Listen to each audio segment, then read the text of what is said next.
United Nations Refugee Agency has been assisting families in Mindanao who are vulnerable to the threat of COVID-19, especially those who are forced to flee their homes due to armed conflict.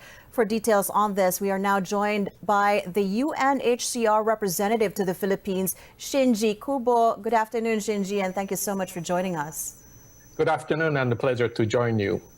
Well, you currently have the Protection and Solutions Program for IDPs in Mindanao for 3 years until 2022. Can you share with us how many people this covers and what areas of their lives you're caring for?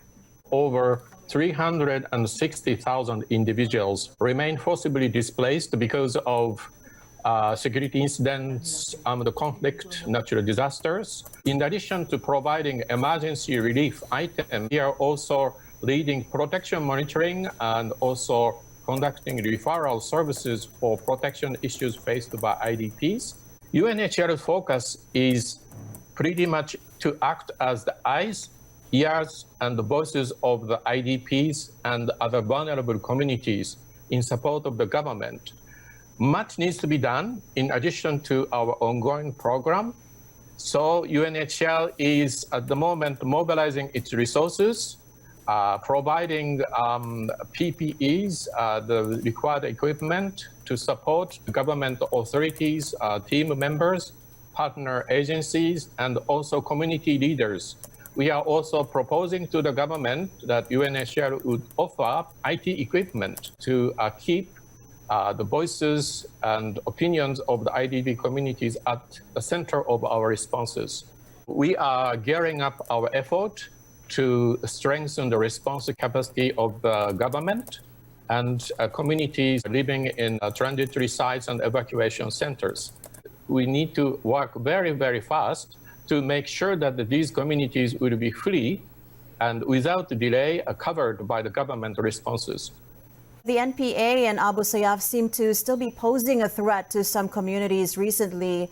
Is there sufficient security coverage there for the IDPs as well as your teams there? Unfortunately, in the middle of this fighting against COVID-19, displacement is still taking place in Mindanao.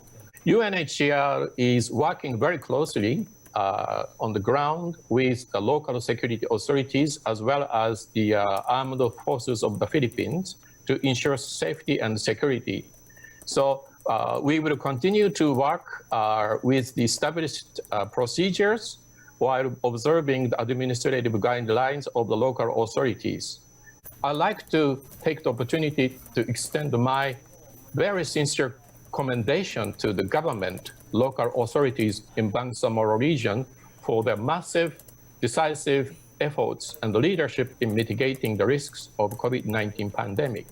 Now, UNHCR's message has been always to include the most vulnerable communities in the society, such as refugees, IDPs, asylum seekers, stateless persons, in order to jointly curb the speed of the spreading of the pandemic. UNHCR, before, during, and after this global health emergency, remained steadfast in our mandate and stay and deliver our critical services, protection support for those displaced communities. Definitely grateful for all the work that you do, and we definitely wish you more power and continued safety in your work in Mindanao. Shinji Kubo, the UNHCR representative to the Philippines, thank you so much for joining us. Thank you so much.